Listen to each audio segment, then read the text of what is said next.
নমস্কার বন্ধুরা, নবদিগন্ত চ্যানেলের পক্ষ থেকে আপনাদের সকলকে জানাই স্বাগতম।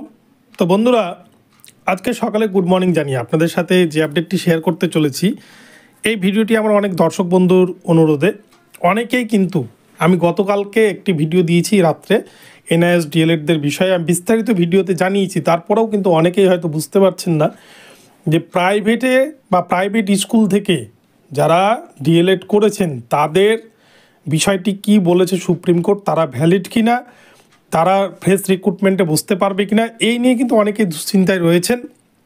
তো প্রাইভেট স্কুলের তারা ইন সার্ভিসের প্রমাণ কিভাবে দেবেন, সমস্ত কিছু আপডেট কিন্তু এই ভিডিওতে থাকবে। আপনারা সম্পূর্ণ ভিডিওটি দেখুন, ভিডিওটি আপনাদের জন্য ভীষণ ইনফরমেটিভ হতে চলেছে। তবে তার আগে বলি, যারা প্রথমবার চ্যানেলটি দেখছেন আপনারা অবশ্যই চ্যানেলটিকে সাবস্ক্রাইব করে দেবেন। তো চলুন আমরা বিস্তারিত আপডেটটি এই ভিডিওর মাধ্যমে এবার দেখে নিই।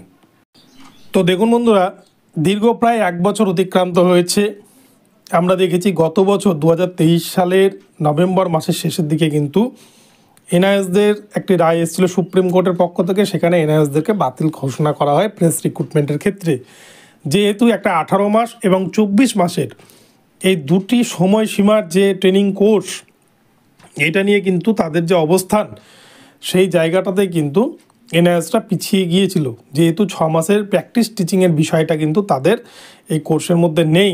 শুধুমাত্র এটা যেহেতু ইন সার্ভিসদের জন্যই এনসিটি পরিষ্কার জানিয়ে দেয় সুপ্রিম কোর্টে যে আমরা ইন সার্ভিসদের জন্য এই কোর্সটাকে চালু করেছি। তো এই ক্ষেত্রে কিন্তু বেশ কিছু প্রশ্ন দাঁড়িয়ে যায় যে তাহলে যারা প্রাইভেট স্কুলের ইন সার্ভিস মানে কর্মরত, তাহলে যারা গভর্নমেন্ট ছাড়াও বা গভর্নমেন্ট এডেড স্কুল ছাড়াও যারা প্রাইভেট স্কুল থেকে যারা ডিএলএড ট্রেনিংটি করেছেন তাদের কি হবে, তারা আদৌ ফ্রেশ রিক্রুটমেন্টের ক্ষেত্রে প্রযোজ্য কিনা, এই বিষয়টিতে কিন্তু এর আগে সুপ্রিম কোর্ট নাকচ করে দিয়েছিল। তার কারণটা ছিল যে যেহেতু সরকারের খাতায় গভর্নমেন্টের যারা চাকরি করছে তাদের সমস্ত ডেটা রয়েছে, কবে তারা জয়েনিং করেছে এবং কতদিন তাদের কবে রিটায়ারমেন্ট, সমস্ত ডেটা কিন্তু তাদের রয়েছে।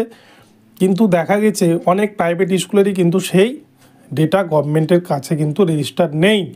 এই জায়গায় দাঁড়িয়ে কিন্তু সমস্যা হয়েছিল এবং তার বিপক্ষে কিন্তু রায় গিয়েছিল।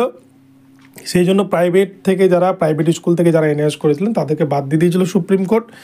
কিন্তু এই মামলা রিভিউ ফাইল হয় এবং তারই কিন্তু ফাইনাল জাজমেন্ট গতকালকে এসছে এবং সেখানে কিন্তু সুপ্রিম কোর্ট একটা শর্ত দিয়ে দিয়েছে যে প্রাইভেট স্কুলের থেকে যারা ইন সার্ভিসের তকমা নিয়ে যারা এই এনআইএস ডিএলএড করেছেন তারাও কিন্তু এলিজিবল, তারাও যোগ্য, কিন্তু তাদেরকে এই প্রমাণ দিতে হবে যে তারা 2017 সালের 10ই আগস্টের আগে তারা সেই স্কুলে কর্মরত অবস্থায় আছেন বা তারা সেই স্কুলে চাকরি পেয়েছেন। এইটা কিন্তু প্রমাণ তাদেরকে হাতে রাখতে হবে এবং ইন্টারভিউয়ের সময় কিন্তু তাদেরকে সেই প্রমাণপত্র সাবমিট করতে হবে। তাহলেই কিন্তু তারা এলিজিবল হবে, তারা কিন্তু যোগ্য হবে। যেহেতু এটা শুধুমাত্র ইন সার্ভিসদের জন্যই কোর্স, তো সেই ইন সার্ভিসের প্রমাণ কিন্তু প্রাইভেট স্কুলের প্রত্যেক টিচারকে যারা এনআইএসের সুবিধা নিতে চায় তাদেরকে কিন্তু এই সুবিধা অবশ্যই দেওয়া হবে সুপ্রিম কোর্টের পক্ষ থেকে, এমনটাই কিন্তু জাজমেন্ট। কিন্তু তাদেরকে সেই জায়গায় অবশ্যই প্রমাণ দিতে হবে, তাদেরকে প্রমাণপত্র থাকতে হবে, তাহলে কিন্তু তারা এলিজিবল। তো এই জায়গায় দাঁড়িয়ে আমি প্রত্যেককেই বলছি যারা এনআইএস থেকে ডিএলএড করেছে প্রত্যেকের কাছে কিন্তু সেরকম প্রমাণপত্র রয়েছে।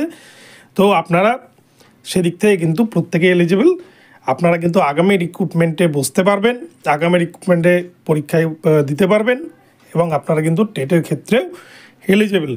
তো এই হচ্ছে বিষয়।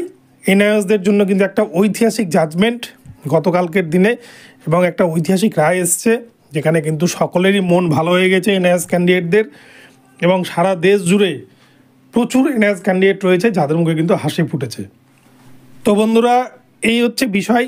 এরপরেও যদি কারো কোনো জায়গায় বুঝতে অসুবিধা হয় আপনাদেরকে আমি সংক্ষেপে বোঝানোর চেষ্টা করলাম, তো আমাকে অবশ্যই কমেন্ট করবেন এবং আমি অবশ্যই আপনাদের রিপ্লাই দেওয়ার চেষ্টা করব।